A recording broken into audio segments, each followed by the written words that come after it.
Obrigado, querida.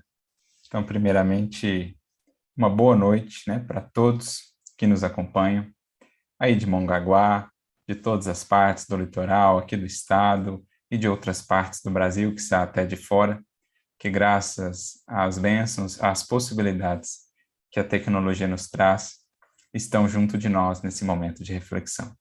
Para mim é uma imensa alegria poder estar atendendo esse convite. Então, na pessoa da Cecília, que nos fez o convite, agradeço mais uma vez e envio meu abraço fraterno a todos que estão envolvidos aí com o Mesa Espírita, rogando a Jesus que abençoe a cada um em sua tarefa, em sua caminhada e a todos nós neste momento, nesta noite de reflexões, para que a sua mensagem chegue ao nosso coração, como de fato, e ele assim definiu o Evangelho, como um pão que desce do céu e dá vida ao mundo.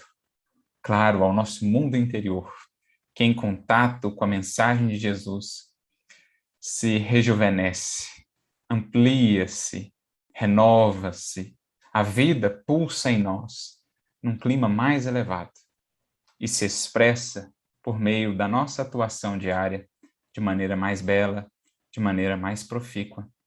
Então, que a gente ofereça a Jesus essa ambiência interior, para que ele então possa multiplicar as nossas parcas possibilidades, ofertando esse pão a tantas e tantas criaturas. Esse é o papel de nós outros cristãos aqui no mundo. As migalhas que já podemos ofertar, entregá-las às mãos e ao coração de Jesus. O resto ele vai fazendo, claro, sempre contando com a nossa boa vontade. E é sobre isso, então, que nós vamos conversar nesta noite. A temática central do mês, das mais interessantes, a construção do reino, fazendo uma conexão também muito interessante com o nosso querido Leon Denis, com as suas obras. Denis, que aqui numa expressão pessoal, é um autor extremamente caro ao nosso coração e muito importante em nossa jornada na doutrina espírita. Costumo sempre dizer e relembrar que foi por meio dele que eu tive assim o contato mais intenso propriamente com o estudo da doutrina espírita, num primeiro momento, antes mesmo de me aprofundar, de me direcionar às obras de Kardec. Eu tive aquele contato com o livro Depois da Morte, à época, e logo depois o livro Grande Enigma, que me marcaram de maneira profunda, pela beleza poética, pela maneira como ele nos apresenta a criação divina, o Criador, a perfeição, enfim, de tudo aquilo que nos cerca. E é sobre isso, então, que nós vamos conversar essa noite, sobre a construção deste reino na perspectiva dessa obra, o Grande Enigma. E para isso, nós recorremos a uma pequena trova do espírito Arthur Kandal, que por meio de Chico Xavier nos dirá que Jesus, nascendo entre os homens, deixou claro, sem ruído, que o reino de Deus não surge, ele é sempre construído. Essa pequena trova de Arthur Kandal, ela é muito importante aqui para a nossa reflexão hoje, porque, de certo modo, ela sintetiza o que Denis vai querer trabalhar conosco nesta obra, O Grande Enigma. Ela rememora para nós essa pequena trovinha, com essa sua capacidade de síntese, né, e a beleza poética, esse aspecto fundamental na jornada, na trajetória espiritual de cada um de nós, que é compreendermos, entendermos, como já dizia também Jesus no Evangelho, que o reino de Deus não vem com aparências exteriores, que o reino de Deus não simplesmente surge, aparece como que num toque de mágica. O reino de Deus, ele é construído, ele é edificado e por isso deve contar com o investimento, com o cuidado, com a aplicação diária de cada criatura, a fim de que se estabeleça, primeiramente nos corações e, conseguintemente, no mundo. Foi essa compreensão que muitos dos apóstolos, por exemplo, logo no início do advento do Evangelho, não puderam compreender, e só o compreenderam mais tarde. Mesmo aqueles que conviveram mais diretamente com Jesus, até os últimos momentos que antecederam ali a crucificação, de certo modo ainda mantinham aquelas expectativas de um reino que surgiria, magicamente, ou pela força dos homens, pelos poderes humanos ou do mundo. Esperavam que Jesus simplesmente estalasse os dedos ou operasse, coordenasse ali uma revolução e este reino de Deus haveria então de se estabelecer na terra, restituindo a eles a posição que achavam de direito, né, no concerto das nações, porque eram, afinal de contas, o povo de Deus, aqueles que haviam sido, né, os receptores da primeira revelação. E Jesus, ao longo de todo o evangelho, e mesmo depois, quando retorna em espírito, vai trabalhando por desconstruir essa ideia de algo muito rápido, de algo que se daria num passe de mágica, para, pelo contrário, frisar a importância da paciência, do trabalho, do esforço de cada um, para que esse reino de Deus, então, pudesse ser construído, ser edificado. E não num projeto que demandaria ali uma existência apenas, mais tarde o Espiritismo viria nos explicar, não um projeto para um século, para 2 séculos, para 5 séculos após a sua vinda entre nós, não. Um projeto para muitos séculos, um projeto que está em vias, está em processo de construção e desenvolvimento, que vai tendo naturalmente os seus marcos, mas que vai se operando aí na intimidade de cada criatura e aos poucos vai se irradiando para a vida comum, para a vida de todos nós, para a humanidade como um todo, trazendo ou imprimindo novas características, novos princípios e novos valores gradualmente na construção dessa nova humanidade. Então, esse é um aspecto muito importante de entendermos, e não foram poucas as vezes em que Jesus falou sobre isso, conversou sobre isso com os discípulos e, portanto, com todos nós, os discípulos do porvir. Tanto no Evangelho, vamos ver momentos como estes, por exemplo, quando ele fala das parábolas do reino, todas elas trazem esse aspecto de um processo, nenhuma delas, ou em nenhuma delas, o reino surge assim de um átimo, pelo contrário, ele fala de processos da natureza, semente, o fermento na massa, enfim, esses exemplos que circundavam ali aquela realidade cotidiana. Vamos vê-lo falando sobre isso também, sobre essa centralidade da busca do reino em nossa vida no Sermão do Monte, quando, por exemplo, ele dirá que aquele que busca o reino e a sua justiça, tudo mais, então, se lhe acrescentará. Tudo mais de que necessita, não aquilo que deseja, simplesmente. Tudo aquilo de que necessita para seguir nessa senda de progresso e de evolução, se lhe acrescentará desde que ele eleja como meta, como tesouro central do seu coração a busca desse reino e da sua justiça. A palavra justiça aqui podemos traduzir muito bem pela palavra lei, né? Aquele que busca a lei divina, aquele que busca este reino e harmoniza-se com essa lei, ele encontrou o rumo aí mais seguro para chegar mais prontamente à paz e à felicidade que tanto ansiamos.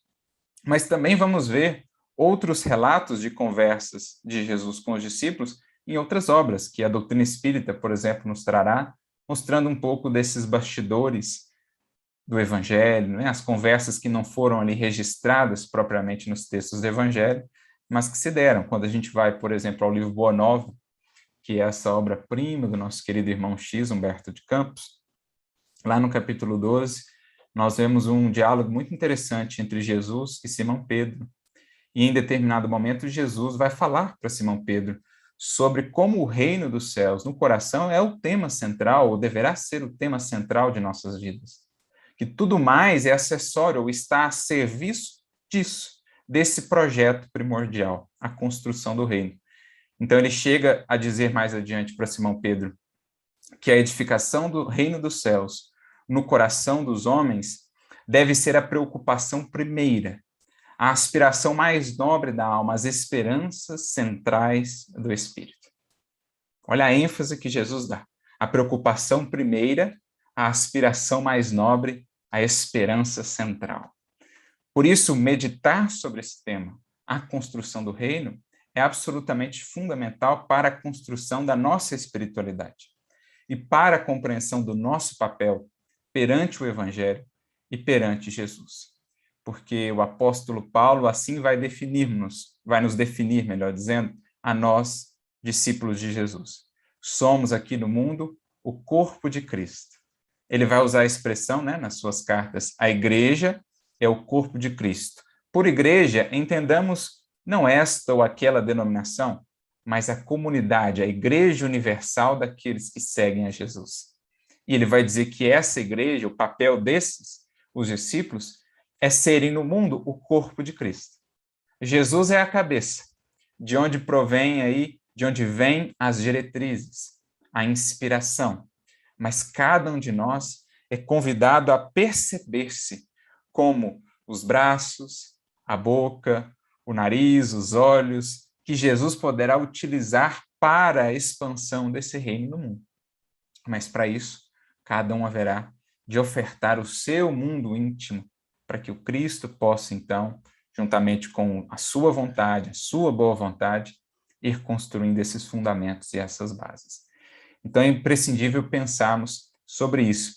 E por isso nós trouxemos aqui aquela pequena trova inicial de Arthur Kandal, destacando esse aspecto, porque esse será um dos temas centrais do livro O Grande Enigma. Quando a gente perpassa o livro, que está ali dividido em 3 partes, nós vamos percebendo, pelo próprio título, né, que ele trata dessa jornada da criatura em busca de Deus. Da criatura em busca da compreensão desse grande enigma. Para nós ainda é um enigma, porque a nossa mente ainda é muito estreita, o nosso coração ainda é muito apertado, limitado, não conseguem abarcar a grandeza do reino ou do Criador. Nós vamos, digamos assim, mineiramente, comendo pelas beiradas, né? Vamos meditando aqui e acolá, como diz Kardec, ou como propõe Kardec. Nós vamos estudando Deus por meio dos seus atributos. Aliás, Kardec tem uma frase que acho muito interessante a respeito de Deus. Ele dirá que nós não sabemos tudo o que ele é, mas já sabemos algumas coisas que ele não pode deixar de ser. Então, olha que método que Kardec nos propõe, a lucidez do codificador.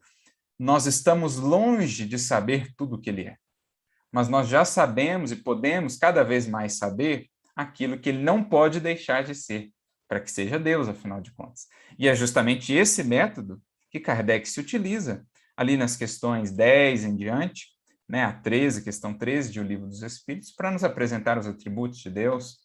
Depois, no livro A Gênese, no capítulo 2, quando ele faz aquele estudo fantástico sobre Deus, os seus atributos, a providência divina, nós vemos Kardec, mais uma vez, utilizando esse método.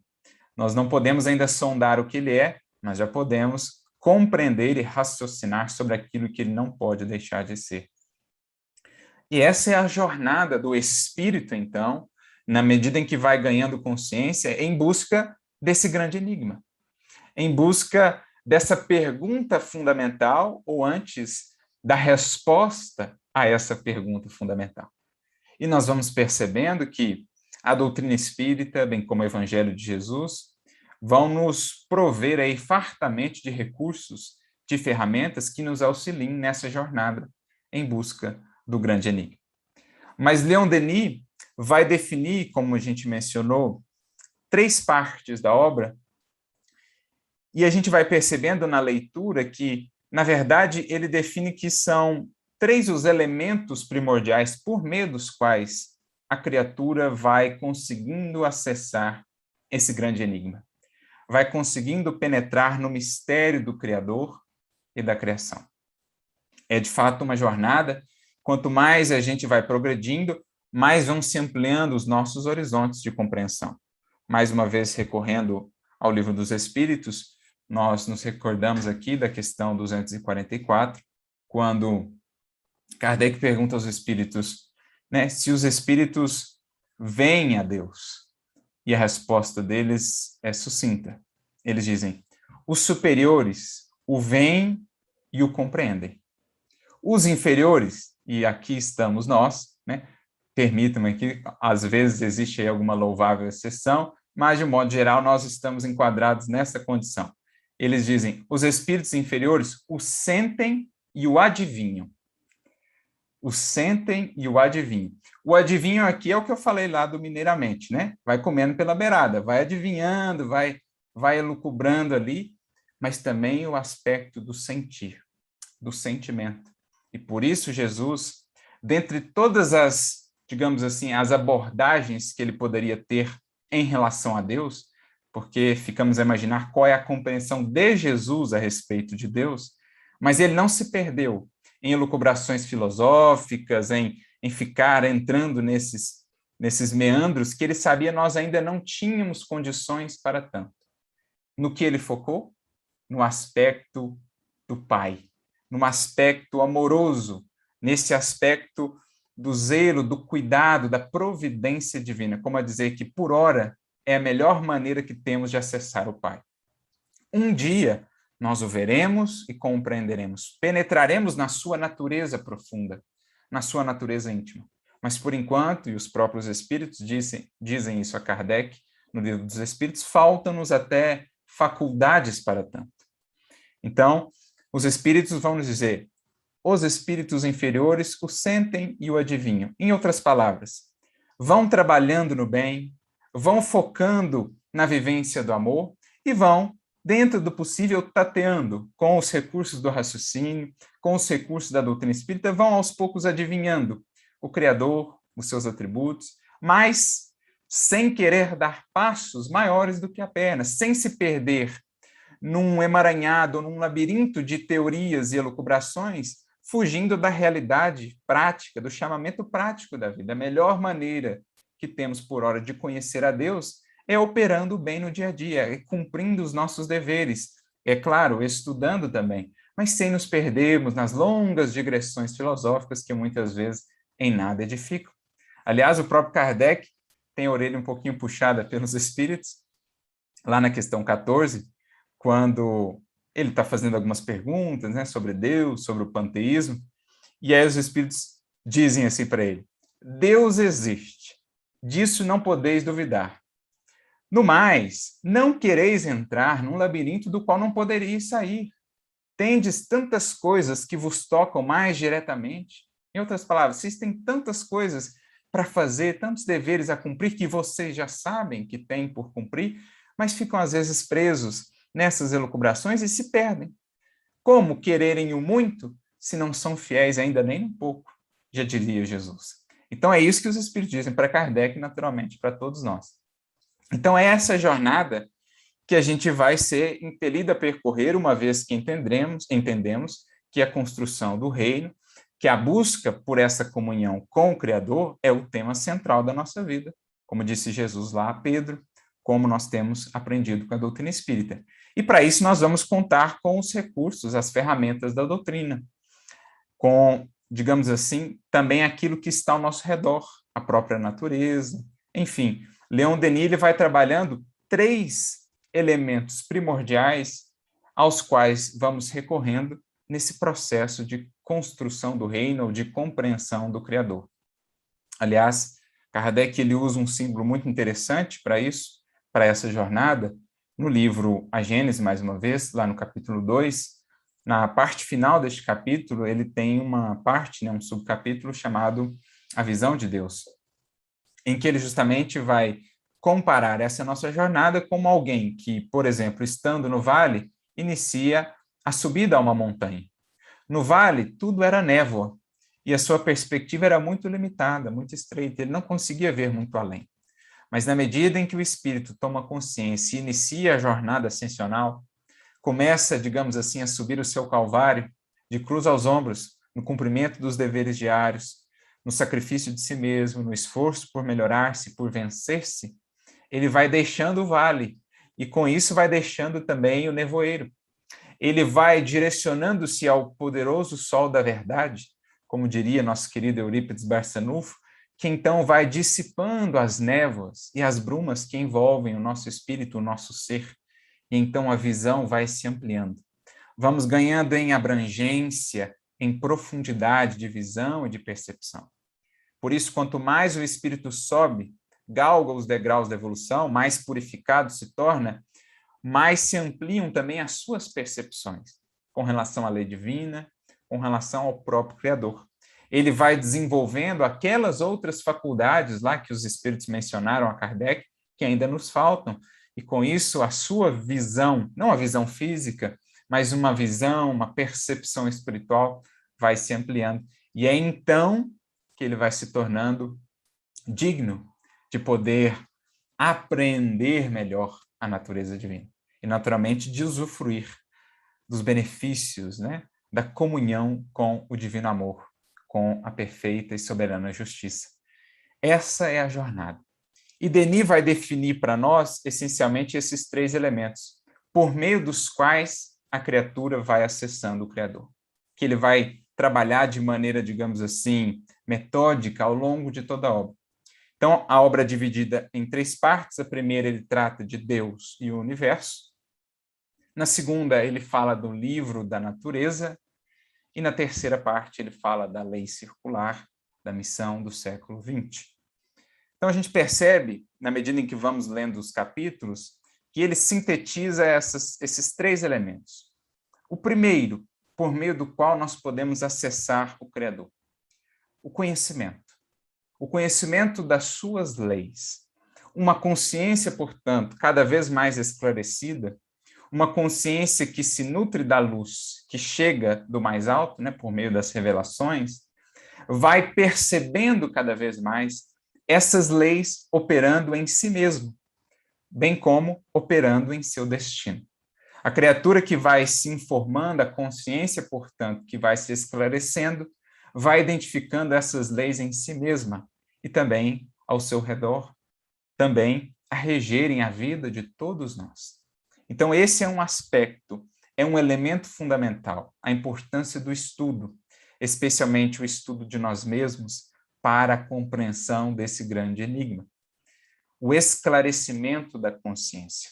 Esse é um aspecto que Leon Denis vai frisar, vai destacar na sua obra, que também já havia sido trazido para nós lá no Livro dos Espíritos. Basta recordarmos da questão 621, né? Onde está escrita essa lei de Deus, onde nós podemos, digamos assim, nos aprofundar nesse grande mistério das leis divinas, e os Espíritos serão sucintos, mais uma vez, na consciência.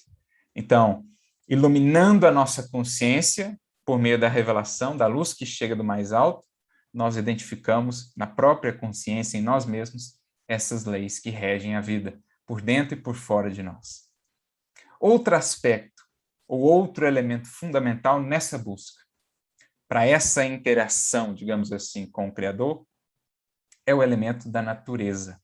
Por isso, a segunda parte inteira da obra é dedicada a esse estudo, digamos assim, o estudo do livro da natureza.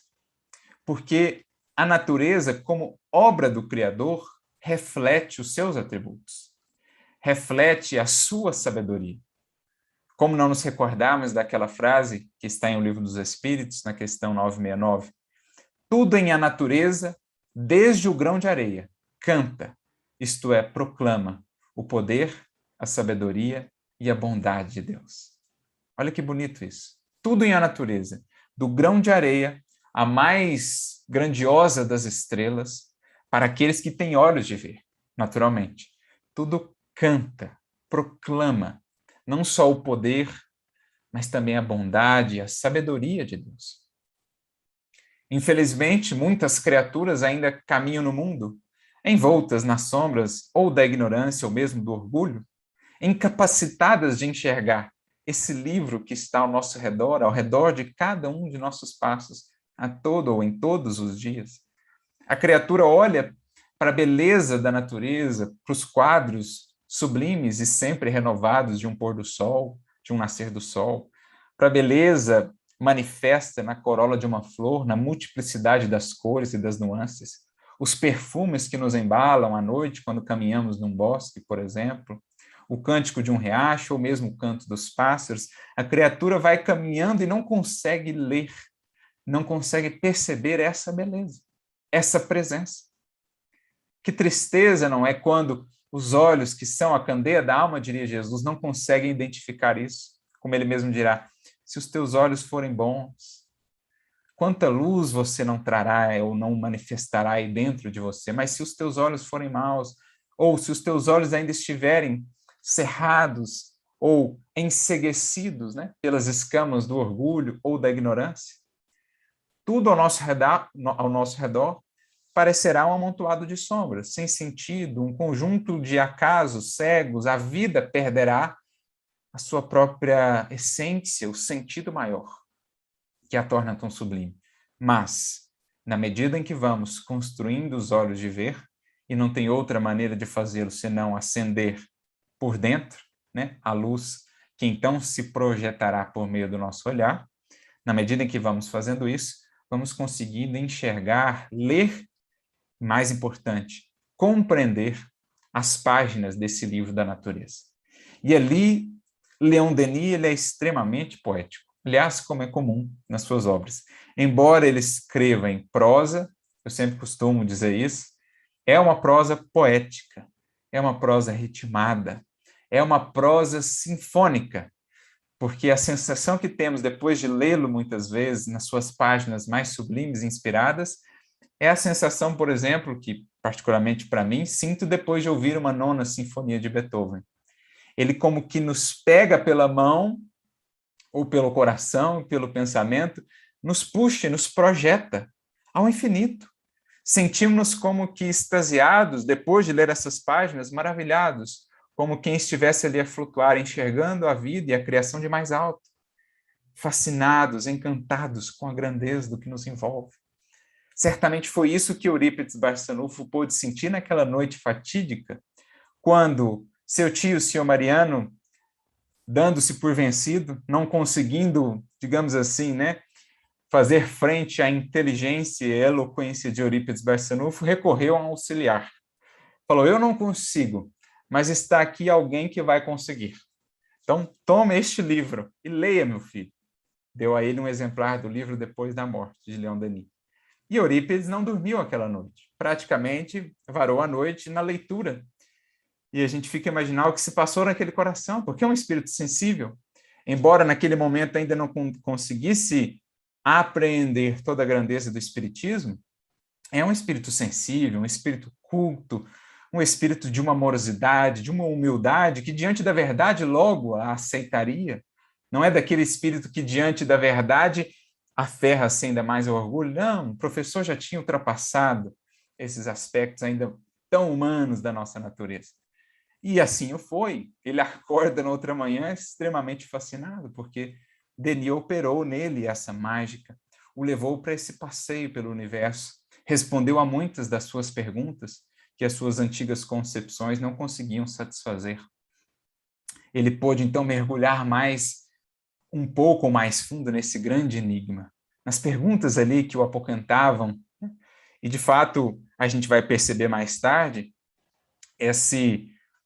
digamos assim, essa influência, né, isso que Eurípides vai investir muito no processo de educação ali dos seus alunos, ensiná-los a ler também no livro da natureza. Talvez Leon Denis tenha até desempenhado um papel aí nesse carinho dele, nesse projeto dele, de sempre estar levando seus alunos a interagirem com a beleza da natureza, das plantas, enfim.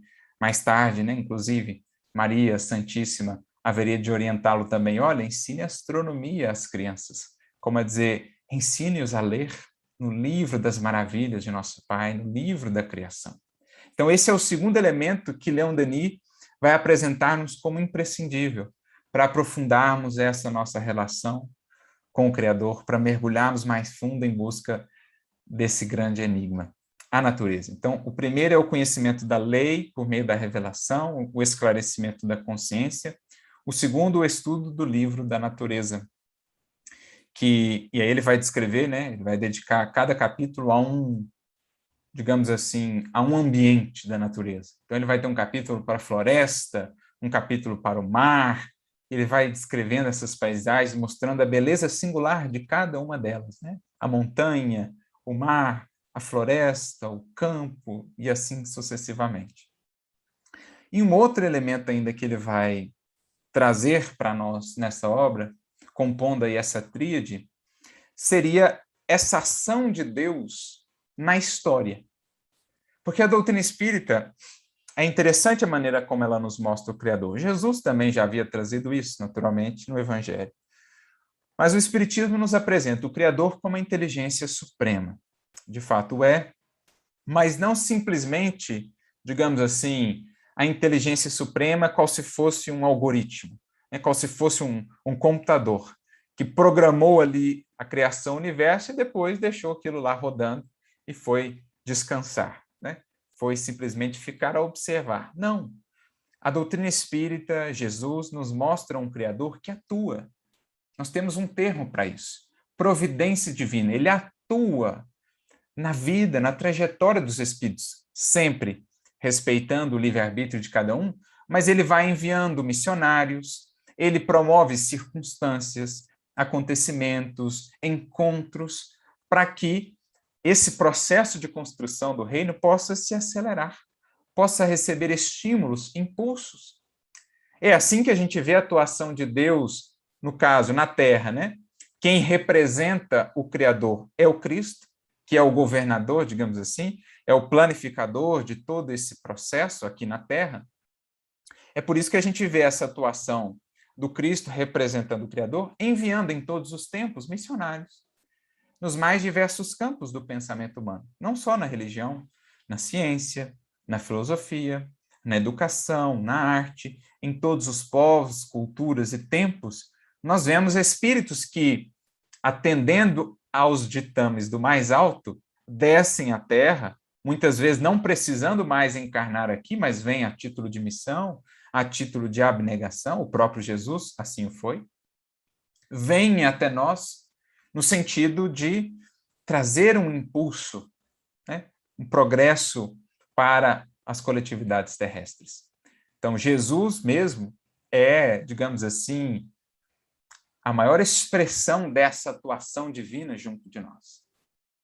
Jesus, e o próprio Estevão nos dirá isso no livro Paulo Estevão, né? Jesus, ou o Evangelho, né, que é a própria vida de Jesus, ele diz, o Evangelho é a resposta divina aos nossos apelos humanos. Então, antes do Cristo, antes do Evangelho, nós vemos a criatura humana, a humanidade em busca. Em Jesus veio a resposta às magnas questões que, desde que o primeiro ser humano aqui na Terra começou a raciocinar, ele tem se feito. Nós temos nos feito as grandes e fundamentais perguntas. Em Jesus, nós temos a resposta. Jesus, ou por meio de Jesus, Deus diretamente falou conosco. Por isso ele é o verbo divino. Porque Deus atua na criação por meio dos espíritos. Quanto mais elevados os espíritos, mais fidedigna será a sua atuação em relação à vontade divina. Então, quando ele precisa, digamos assim, de missões em que realmente não se pode falhar, em que é preciso levá-la a cabo perfeita e integralmente, aí ele conclama um tipo específico de espíritos. Aqueles que já chegaram ali no patamar que nós, espíritas, conhecemos como espíritos puros. Daí por diante, mesmo quando na matéria, infalíveis.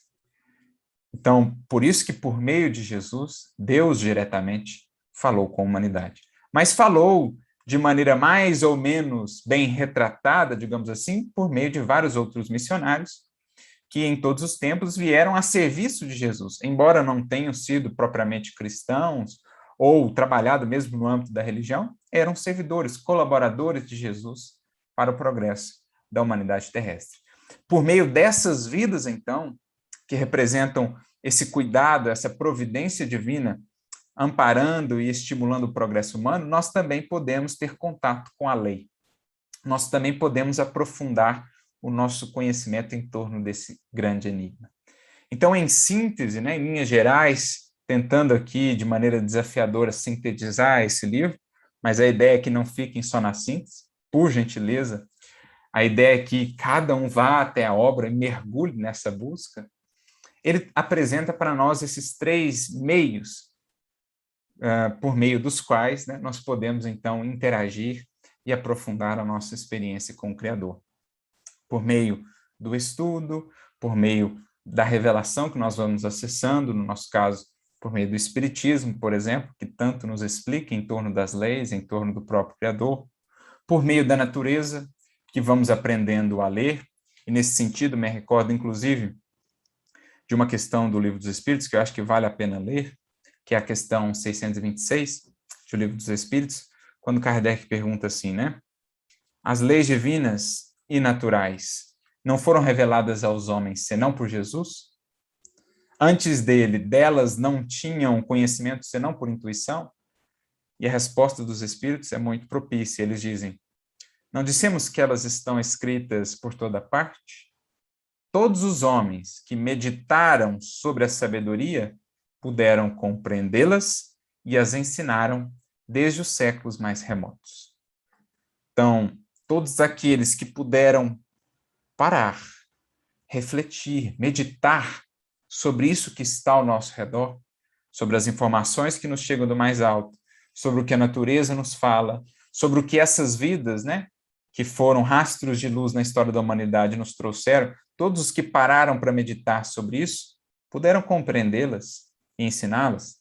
Claro, não perfeitamente, porque isso é algo que alcançaremos só lá mais adiante, mas tanto quanto já era possível. E por isso eles continuam, pelos seus ensinamentos, né, mesmo incompletos, eles prepararam o terreno para receber a semente. Então, esses missionários, mesmo que incompletamente apresentando essa lei, eles foram preparando o terreno. As leis divinas, estando escritas no livro da natureza, o homem pôde conhecê-las quando quis procurá-las. E é por isso que os preceitos que elas consagram foram proclamados em todos os tempos pelos homens de bem. E é por isso também que se encontram seus elementos na doutrina moral de todos os povos saídos da barbárie, embora incompletos ou alterados pela ignorância e a superstição. Então, desde que quis conhecer essa lei, aqueles que se voltaram a essa meditação, a esse estudo, puderam compreendê-la mais ou menos bem e foram transmitindo-a pelas gerações, séculos afora, preparando o terreno para quando, por exemplo, Jesus veio ter conosco, ou preparando o terreno em nosso coração para que depois, no contato com o Evangelho, que é o repositório mais sublime, mais profundo dessas leis, nós pudéssemos ir mais fundo, então, na compreensão para, naturalmente, a posterior aplicação de tudo isso que temos aprendido. Então, em linhas gerais, é isso que nosso querido Leon Denis vai apresentar nessa obra, conduzindo-nos, digamos assim, apresentando-nos meios, elementos, recursos para avançarmos nessa jornada, nessa caminhada, por compreendermos esse grande enigma, o Criador, e estreitarmos esses laços com ele. Mas para ilustrar melhor, então, vamos recorrer aqui a um trecho do próprio Leon Denis, que eu acho que é muito elucidativo nesse sentido e, de certo modo, sintetiza toda a proposta da obra.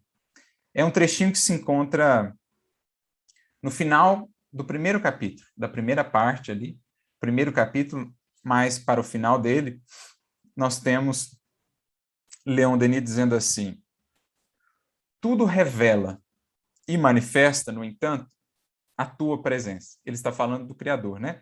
Vou voltar aqui alguns parágrafos só para mostrar toda essa parte que ela é muito bela.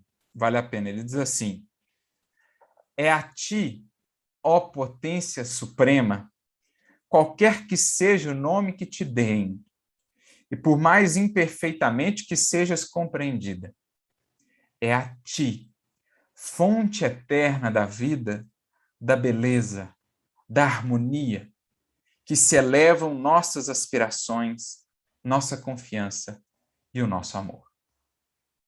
Então aqui ele busca, digamos assim, apresentar-nos essa visão do Criador desmaterializada, né? Porque ao longo dos séculos, o Criador é que vinha sendo mais um produto da criatura do que propriamente a criatura refletindo o seu Criador. Como diria até Voltaire, né, que foi um grande crítico ali naquele processo do iluminismo, ele dizia isso, que assim, em Deus ele via mais do homem do que propriamente de Deus no homem. Então ele via mais do homem em Deus do que de Deus no homem. Porque ao longo dos séculos é isso que temos feito. Nós temos dado ao Criador atributos muito humanos. nós temos restringido o Criador às limitações humanas. Então, nós temos apresentado, né, esse Criador antropomórfico, ou compartilhando aí até alguns de nossos vícios, né, uma espécie de favoritismo, às vezes, assim, algumas iras divinas, né, coisas que são bem nossas, que a gente ia projetando no Criador. Tanto que conseguimos, né, sabe-se lá como justificar, em nome dele, perseguir e matar irmãos nossos. Nós o fazíamos sob o título, né? Ad majorem Dei gloriam, para a maior glória de Deus. Nós acendíamos fogueiras e estabelecíamos perseguições, para ver como a nossa visão do Pai tão distanciada estava daquilo que Jesus nos apresentou no Evangelho.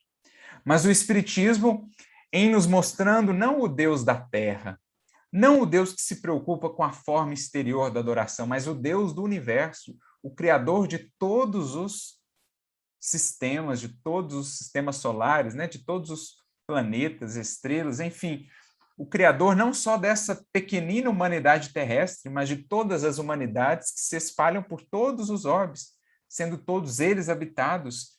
O Espiritismo expande para nós de maneira talvez nunca antes vista a grandeza do Criador. E é a esse Deus, a essa potência suprema que Denis se dirige, dizendo, olha, não importa o nome. Não sei, porque vocês já pararam para pensar? Aqui na Terra, Deus tem vários nomes. Isso é secundário, mas vocês já pararam para pensar quantos nomes Deus tem no universo inteiro? Porque aqui na humanidade nós os chamamos de Deus, de Alá, de Brahma e outros tantos nomes, né? De Abba e tal. E no universo, né? Imagina quantos nomes, denominações o Criador não terá. Mas é que, na medida em que os espíritos progridem, nós vamos alcançando aquela que é a linguagem universal, que é a do pensamento, que não restringe as ideias à forma limitada das palavras. Quantas vezes os espíritos não vão dizer para Kardec, a vossa linguagem é muito estreita, porque definir, né, um ser por meio de uma palavra, de certo modo, já é limitá-lo. Agora, o pensamento não, só o pensamento para abarcar toda a grandeza do Criador. Então, é a esse Criador que Denis dirige-se nesse início aqui, quase que de uma prece que ele vai fazer, né? A essa fonte suprema de todo amor, de toda a beleza, da vida e da harmonia. Ele vai apresentando aqui para nós aquilo que nós resgatamos lá no início. A centralidade da busca do reino. Lembrando, mais uma vez, as palavras de Jesus para Simão Pedro. A edificação do reino, Simão, no coração dos homens, deve ser a preocupação primeira, a aspiração mais nobre da alma, a esperança central do espírito. É isso que Denis traz aqui para nós. É nesta posição que ele se coloca e nos convida aqui a nos colocarmos. Mas aí ele continua dizendo, onde estás?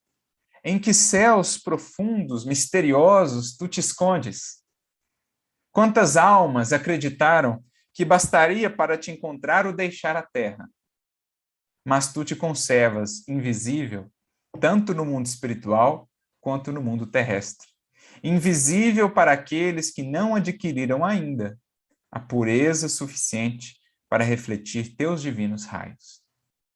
Então, quantos espíritos, às vezes a gente tem até a oportunidade, né, de conversar com alguns na reunião mediúnica, que quando em vida tinham determinadas concepções e realmente esperavam que, ao morrerem, haveriam de estar face a face com Deus, né, como era a promessa, de frente para o Criador. E percebem que não é assim, que é preciso nos façamos dignos, nos elevemos a essas alturas espirituais, a essa pureza e sensibilidade de percepção, que então um dia nos permitirá ver e compreender a Deus. Que é o que os espíritos disseram para Kardec. Os espíritos superiores, os espíritos puros, o veem e o compreendem. Mas os inferiores o sentem e o adivinham. Então, nós estamos nessa condição em jornada. Óbvio, não vamos esperar que ao desencarnar vamos estar aí aptos a vê-lo, a compreendê-lo. Estamos em vias de, estamos tirando escamas aos poucos, né, para que a nossa visão possa se ampliar. Mas um dia chegaremos até lá.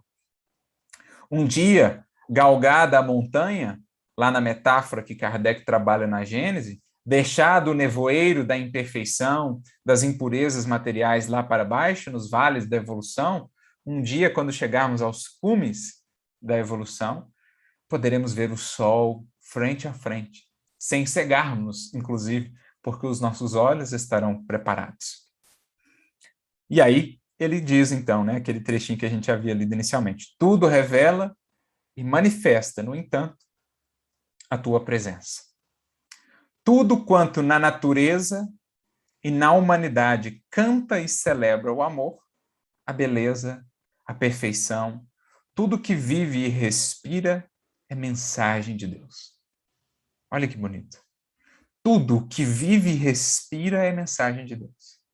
Porque tudo cumpre uma função na criação. Tudo tem o seu papel.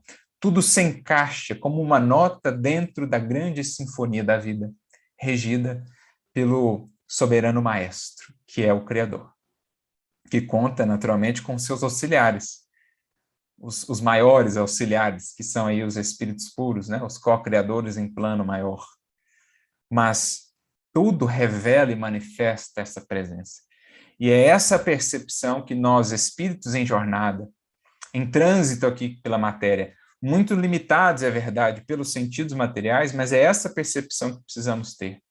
Porque não nos faltam recursos para podermos ampliar a nossa compreensão do Criador. A não ser que não o queiramos. Mas como disseram os espíritos lá na questão que nós lemos, 626, desde que quiseram, todos os homens puderam ali encontrar, aprofundar a sua experiência com o grande enigma, né? Com o Criador por excelência. As forças grandiosas que animam o universo proclamam a realidade da inteligência divina. Quando a gente olha para a criação, né? Não sei se vocês já tiveram a oportunidade de ver, mas, por exemplo, quando a gente segue lá as mídias sociais da NASA ou da Agência Espacial Europeia, eles costumam postar com uma certa frequência lá fotos, né? Principalmente do Hubble. O Hubble, que inclusive está para se aposentar aí, né? O telescópio.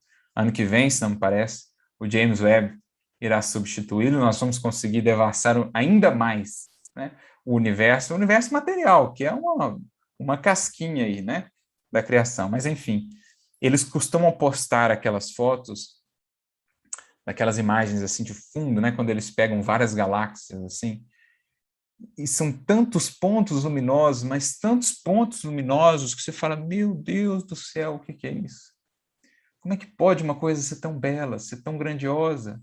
Como é que pode alguém, ao olhar para isso, não reconhecer essa inteligência sublime, essa beleza soberana? É por isso que Maria falou, ensina para as crianças isso, meu filho, para não deixar o orgulho tomar conta e quando chegar depois, olhar para tudo isso e não ver o Pai, e não ver a beleza, e não ver a lei. Né? Mas não precisamos ir nem tão longe. Podemos olhar aqui para a nossa terrazinha, que embora seja um planeta ainda de expiação e provas, mais próximo do início do que das culminâncias da evolução, já é em si um planeta tão belo. Nós temos aquela série da BBC, que já teve a sua segunda edição, né, Planeta Terra. Tivemos a primeira edição, acho que são 6 ou 7 episódios. Agora, recentemente, não tem muito tempo, lançaram a segunda edição, as imagens da BBC sobre o planeta Terra. E eles dividem por biomas, assim, né? Então, deserto, mares, florestas. E aí eles trazem aquelas imagens da criação, dos animais, das plantas. E não tem como você sair de uma experiência dessa sem ser tocado, porque tudo fala dessa inteligência, mais do que a inteligência, tudo fala desse amor. Então, é isso que Denis está dizendo. Ao lado delas, né, dessas forças que animam o universo, a majestade de Deus se manifesta na história, pela ação das grandes almas, que, semelhantes a vagas imensas, né, a ondas imensas, trazem às plagas terrestres todas as potências da obra de sabedoria e de amor. Então, aqui a gente percebe os 3 elementos que a gente elencou. Nesse parágrafo, Denis falou do conhecimento das leis, né, da busca aí da nossa consciência, da natureza, a observação, a contemplação da natureza, e também a observação da atuação de Deus na história, por meio das grandes almas que vieram em todos os tempos, e dos ensinamentos, e principalmente exemplos que nos deixaram. E ele então avança, dizendo: e Deus está, assim, em cada um de nós, no templo vivo da consciência. Olha aqui, né? A questão da consciência. É aquele lugar sagrado, o santuário, em que se encontra a divina centelha. Homens, aprendei a imergir em vós mesmos. Aqui, resgatando o que Jesus nos disse quanto ao reino. Não vem ele com aparências exteriores. Embora possamos olhar o exterior, a natureza ao nosso redor, e encontrar aí material para a construção desse reino, essa será uma construção que pede de nós imersão, aprofundamento. Porque esse é um processo que vai se dando com o espírito, na medida em que vai avançando, né, no conhecimento de si mesmo, na compreensão da lei, ele vai percebendo a efemeridade de tudo o que o cerca, a impermanência do mundo aqui material. E isso vai impelindo a fazer um movimento de introspecção, de imersão.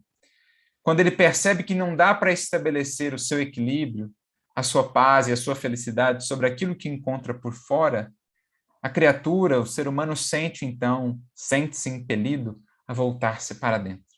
Porque intuitivamente sente que só ali ele vai encontrar estabilidade, bases seguras para a edificação do reino. A dor, muitas vezes em nossa vida, não é senão esse convite para a imersão, para nos desconectarmos um pouco do apego ao que está fora, ao que passa, ao que o tempo leva, ao que as circunstâncias modificam, para que nos apeguemos mais àquilo que permanece, àquilo que prevalece, àquilo que é perene e que está ou que se estabelece por dentro de nós, né? A gente vai tendo essa fome de infinito, como diria Guimarães Rosa, né? Chega sempre um tempo, um momento na vida da gente em que o único dever vai sendo lutar ferozmente por introduzir no tempo de cada dia o máximo de eternidade.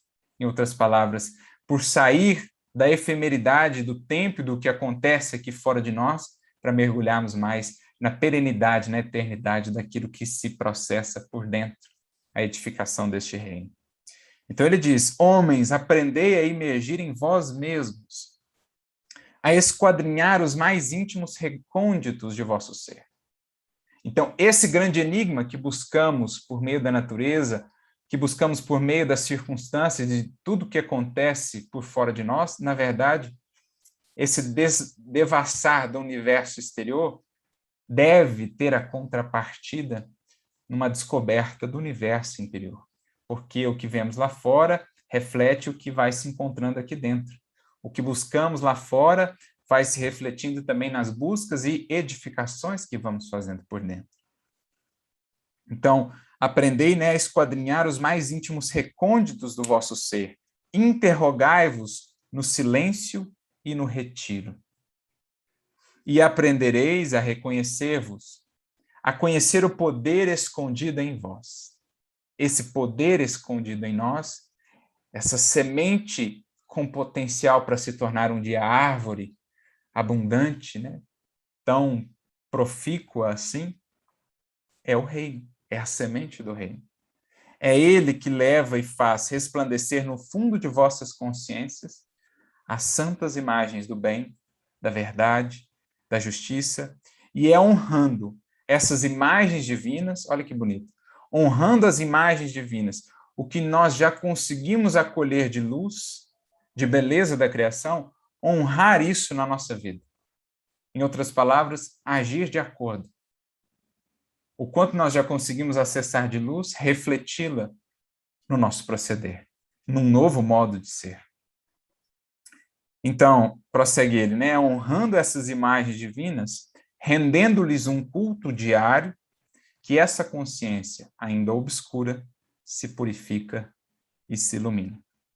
E aí ele conclui, então, no último parágrafo, dizendo, né, dessa parte, pouco a pouco, a luz se engrandece em nós outros. De igual modo que, gradualmente, de maneira insensível, as sombras dão lugar à luz do dia, assim a alma se ilumina das irradiações desse foco que reside nela e faz desabrochar em nosso pensamento e em nosso coração formas sempre novas, sempre inesgotáveis de verdade e de beleza. Então é o florescer do reino, que não vindo com aparências exteriores, está dentro de nós, mas irradia-se para o exterior, floresce e frutifica para o exterior. E essa luz é também harmonia penetrante, voz que canta na alma do poeta, do escritor, do profeta, e os inspira e lhes dita as grandes e fortes obras nas quais eles trabalham para a elevação da humanidade. Me recordo aqui daquele sublime poema Deus, de Eurípides Barçanufo, né, em que ele vai mostrando onde ele reconhece essa presença divina, em todas as partes, no poeta, na natureza, nos vergéis, no pôr do sol, enfim. É essa harmonia penetrante, como diz aqui Leon Denis. Mas sentem essas coisas apenas aqueles que, tendo dominado a matéria, tendo dominado a matéria, se tornaram dignos dessa comunhão sublime por esforços seculares, aqueles cujo senso íntimo se abriu às impressões profundas e conhecem o sopro potente que atiça os clarões do gênio, sopro que passa pelas frontes pensativas e faz estremecer os envoltórios humanos. Então, esse sopro do Espírito, essa voz que ecoa no silêncio. Felizes são aqueles que desenvolverem a acústica necessária para escutar, para captar, porque então poderão expressá-la na vida, convertendo-se paulatinamente também o Verbo divino, que em Jesus já esplende em toda a beleza. Essas palavras, pensamos nós, são, de certo modo, uma síntese de toda a obra. Não queremos, naturalmente, que parem por aqui, mas que mergulhem na obra como um todo. Mas, em síntese, é isso que nos propõe Denis. Paremos, investamos na construção desse reino. Saiamos simplesmente dessa rotina mecânica, desse corre-corre, desse terra-terra. Saibamos contemplar, saibamos devassar o universo que nos cerca e, por conseguinte, o universo que somos. Saibamos orar, não somente os momentos propícios ali da oração, mas converter cada gesto, cada pensamento do dia em oração, em culto a essas belezas e grandezas que vamos conhecendo da lei do Criador. Essa é a maneira pela qual vamos aos poucos construindo Deus, ou o reino de Deus em nós, devassando esse grande enigma e apresentando ao mundo, aos que ainda se perguntam como seguir, por onde seguir, o que estamos fazendo aqui, aqueles que vão encontrando em si a resposta, vão fazendo-se também para os outros resposta e lâmpada para a caminhada, roteiro a ser seguido. Porque Deus nos cerca assim com tantos meios de acessá-lo. Cabe à criatura buscá-lo, assim como ele tem nos buscado há tantos milênios. Que Jesus, portanto, nos guie, nos inspire nessa caminhada, e felizes serão aqueles que encontrarem em si a presença sublime de Deus. Muita luz e muita paz para todos.